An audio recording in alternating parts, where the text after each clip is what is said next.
available in the market. So India doesn't need Elon Musk needs India. अब lithium आने के बाद ये मेरा प्रोडक्ट है, यहाँ कारखाना लगा है, आपका स्वागत है, कोई दिक्कत नहीं. बट अगर आप इंपोर्टेड गाड़ी लाए और सोचे कि इंडिया ड्यूटी हटा दे और मैं यहाँ चालू, वो संभव नहीं है, वो पॉसिबल नहीं, क्योंकि अगर हमने उनके लिए कर दिया, कल को सबके लिए करना पड़ेगा. Then we are putting our automobile industry, which is 7.5% of GDP, at risk and millions of jobs, which we cannot do. और मैं आपको सच बताऊं, आज एलॉन मस्क इंडिया जैसे मार्केट की जरूरत है. India does not need Elon Musk. और आप उनको भी चाइना की वैसे कहानी समझ,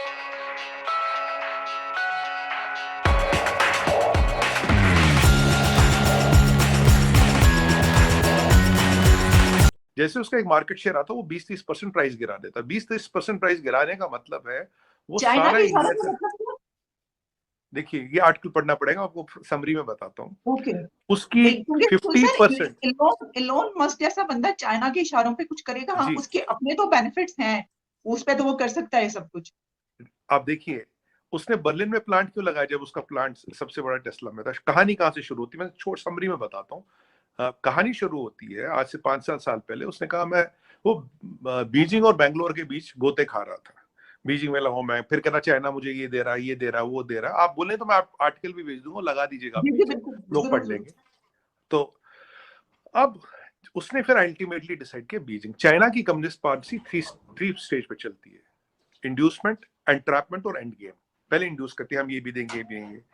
जब एलॉन मस्क वहां गया, उसका कारखाना वारखाना लगा, पहले उसकी करीब, शायद अब मुझे जहां तक नंबर याद है, 33% सेल चाइना से आती थी. फिर धीरे धीरे 50% सेल्स चाइना से आने लगी. फिर धीरे धीरे 70% तक सेल चाइना से आने लगी. वहां से वो एक्सपोर्ट करता रहा अमेरिका और यूरोप. उसकी गाड़ियों में कुछ दिक्कत आ गई, सीट बेल्ट वगैरह में. अमेरिका यूरोप में भी इतराज आया. चाइना में सीट बेल्ट और हैंडल को लेके चाइना की ड्राइविंग अथॉरिटी ने गाड़ियां रोक दी. जब गाड़ियां रुकी तो उसकी जो सेल्स थी वो घट के 1/3 हो गई, और उसकी कम से कम 50% नेटवर्थ उड़ गई. तो उसको ये मैसेज दिया गया कि अगर तुम हमारे हिसाब से नहीं चलोगे, हम तुम्हारा हवा टाइट कर देंगे. देखिए, चाइना में 250 बिलियनर गायब हैं. जैक मा चाइना छोड़ के जापान में बैठा है, आपको पता होगा. तो जब ये हालत हुई तो उसने उन्हीं दिनों फिर ट्विटर पे गेम शुरू कर दिया, मैं इंडिया आना चाहता हूं, मुझे आने नहीं देते. वो कह रहा था, मान लीजिए हमारी इंपोर्ट ड्यूटी 150% है इंपोर्टेड कार पे. वो कह रहा था मेरे लिए ड्यूटी हटा दो. हमने कहा क्यों हटा दे. देखिए, ऑटोमोबाइल हमारा सेकंड, जो अगर इंडस्ट्रियल सेक्टर में देखें तो सबसे ऑर्गेनाइज्ड इंडस्ट्रियल सेक्टर में सबसे बड़ा एम्प्लॉयर है. 7.5% इंडिया का जीडीपी कंट्रोल करता है ऑटोमोबाइल. मिलियंस ऑफ लोगों को एम्प्लॉय देता है. दुनिया का हर मैन्युफैक्चरर इंडिया में बना रहा. अगर हम इसको एक्सेप्शन दे दें, कल को हर कोई कहेगा यार मैं भी बाहर से बना तो मैं यहाँ क्यों बनाऊं. दूसरी बात, जब इसका एक लेवल आता है, इसको चाइनीज कम्युनिस्ट पार्टी कुछ फंड करती है, 20-30% प्राइस गिराता. 20-30% प्राइस गिराने का मतलब है हमारी पूरी ऑटोमोबाइल इंडस्ट्री वाइप आउट हो जाती. मैंने इसका गेम प्लान समझा with facts, fights and number. मैंने डांट के लिखा, मैंने न्यूज चैनलों पे भी बोला, और मैंने बिल्कुल पीएमओ को टैग किया. और मैं इसका आपको ये भी बताऊं, मेरे आर्टिकल के लिखने के बाद और काफी उसमें हंगामा हुआ था. 10 या 15 दिन बाद इंडिया का डिसीजन आया. बोला देखो भैया, करना है तो यहाँ के मैन्युफैक्चरिंग करो, और पहले आपको $1 बिलियन के कंपोनेंट इंडिया से लेने पड़ेंगे, तब आपको मैन्युफैक्चरिंग की अलाउड देंगे. अगर आप सोचते हो कि चाइनीज कम्युनिस्ट पार्टी के इशारे पे आप आओगे और हमारा ऑटोमोबाइल सेक्टर तबाह करके जाओगे, वो तो होगा नहीं. और अब एलॉन मस्क के पास $44 बिलियन है ट्विटर खरीदने के लिए, सुनिएगा. पर 1 बिलियन के उसको कंपोनेंट खरीदना मंजूर नहीं. पर हमारे जो टाटा और महिंद्रा वगैरह है, उन्होंने उसी वोल्टेज, उसी किलोमीटर, उसी लेवरेज की ईवीज बना दी. They are up and run available in the market. So India doesn't need Elon Musk needs India. अब लिथियम आने के बाद ये मेरा प्रोडिक्शन आ गया. इसके बाद आपकी हुकूमत को आपको मिनिस्टर बनाना चाहिए. इतने बड़े ब्लंडर से आपने उनको बजाय आपको कोई डेजिग्नेशन उनको देना चाहिए. कोई डेजिग्नेशन नहीं दिया होगा ना. नहीं, देखिए आलिया जी, हम तो सेवक है, हम तो देश के नॉर्मल शहरी है. और तो जो भी नेशनल इंटरेस्ट, नहीं, मुझे बताइए, डेजिग्नेशन पे हो के आप नहीं कर सकते खिदमत. नहीं, मैं जो नेशनल इंटरेस्ट में, बिल्कुल जो नेशनल इंटरेस्ट में हमें करना है वो हम करते हैं. वो हम करते हैं, आज भी करते हैं. देखिए, आज भी जो भी नेशनल इंटरेस्ट में करना है, जो भी करना है, वो करते रहते हैं. देखिए, हमारे लिए नेशनल क्या हुआ, हमारी तरफ ये हुआ कि एलोन मस्क साहब जो है उन्होंने कहा है, लेकिन जो हम इनकार कर रहे हैं ना, उसके पीछे चाइना जो है वो घुसा हुआ है. क्योंकि हम, आपको पता है कि बहुत से लोगों को बहुत कुछ कहते हैं, उनकी सुने बगैर तो हम आगे नहीं बढ़ सकते. कर्जों के नीचे दबे में, आपको पता है आज भी हमारे जो IMF का प्लान है वो कल नहीं हो सका. अब देखते हैं कब होता है. तो इस वजह से हम तो किसी के कहने पर ही, लेकिन मैं तो कहती हूँ कि जरूर जो है वो करें, उनको वो यहाँ पर आए और काम करें, जो भी मतलब वो खुद तो कहाँ आएंगे, लेकिन जो भी उनका उन्होंने यहाँ पे काम करना चाहते हैं, शुरू करना चाहते हैं। तो नहीं अच्छा हमारी, सुनिधि मैं आपको जी। बताऊं आलिया जी, देखिए मेरे लिए तो it is always nation first, nation सबसे ऊपर है, नेशन चलती रहेगी तो हमारा घर बार भी चलता रहेगा। दूसरी पहली बात, दूसरी बात, देखिए हमने आज भी बोला अगर आप आए यहाँ कारखाना लगाए आपका स्वागत है, कोई दिक्कत नहीं। बट अगर आप इंपोर्टेड गाड़ी लाए और सोचे कि इंडिया ड्यूटी हटा दे और मैं यहाँ चालू, वो संभव नहीं है, वो पॉसिबल नहीं, ठीक। क्योंकि अगर हमने उनके लिए कर दिया कल को सबके लिए करना पड़ेगा।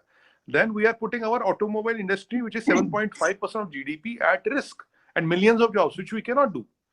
और मैं आपको सच बताऊं, आज इलॉन मस्क इंडिया जैसे मार्केट की जरूरत है।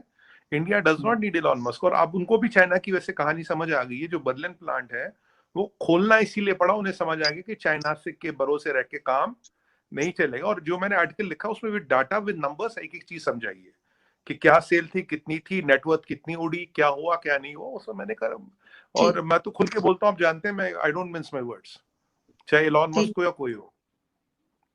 अजमी जी, ये हम जरा अपने टॉपिक की तरफ जी वापस डाइवर्ट होते हैं कि ये जो स्टेटमेंट आई है और ये जो बात कही गई है, जो हम बात कर रहे थे अभी है MEA की तरफ से, आपकी तरफ से, पाकिस्तान और इंडिया के रिलेशंस पर।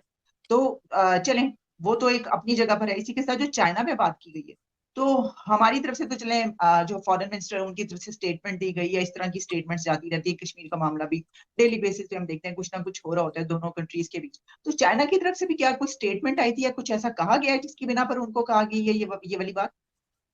नहीं, चाइना का एक कोशिश रही है। चाइना क्या चाहता है कि बॉर्डर डिस्प्यूट अलग रहे, मिलिट्री टेंशन अलग रहे, कारोबार अलग रहे, आप इसको जोड़े ना।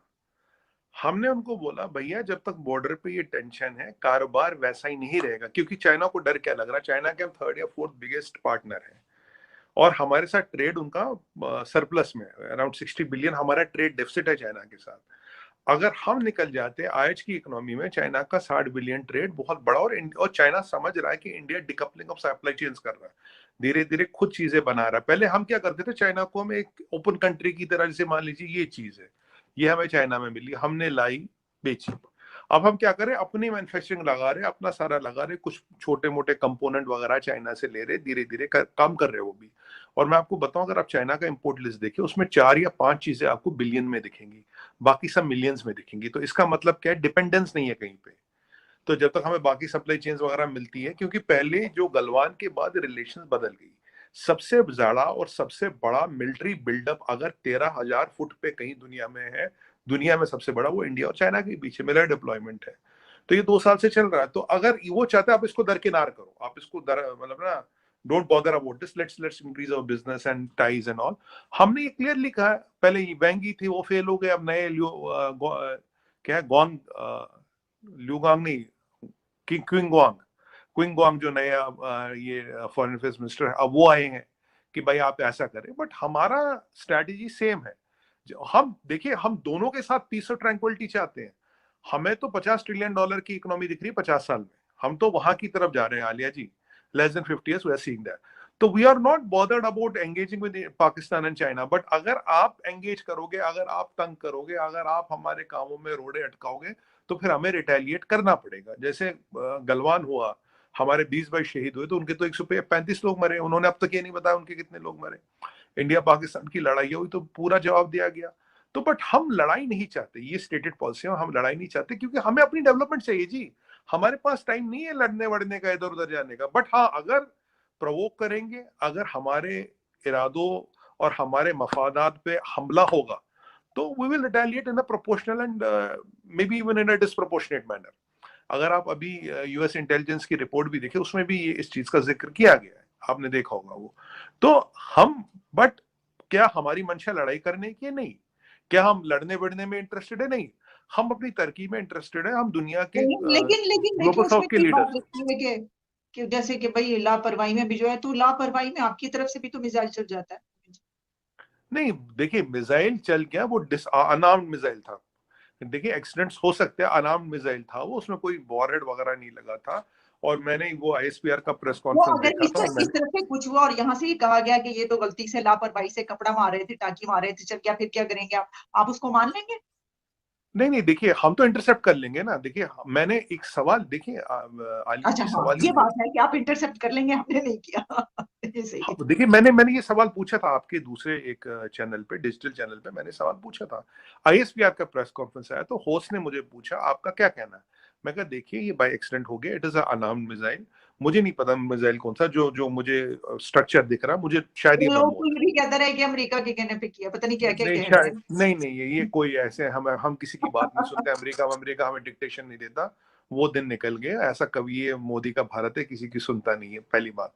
देखिए आलिया जी, 3 मिनट 57 सेकंड वो आपके एयर स्पेस में था। मैंने आईएसपीआर के वो जो जनरल साहब थे उनका it started from there, we tracked there, तो मैंने जनरल साहब से सवाल पूछा था आपके माध्यम से और बाकी चैनलों से, मगर जनरल साहब ये बताएं, ये तो $200 का घटिया चाइनीज रडार भी बदलेगा, मिसाइल कहाँ चल रही है, but what did you do in 3 minutes 57 seconds to intercept it?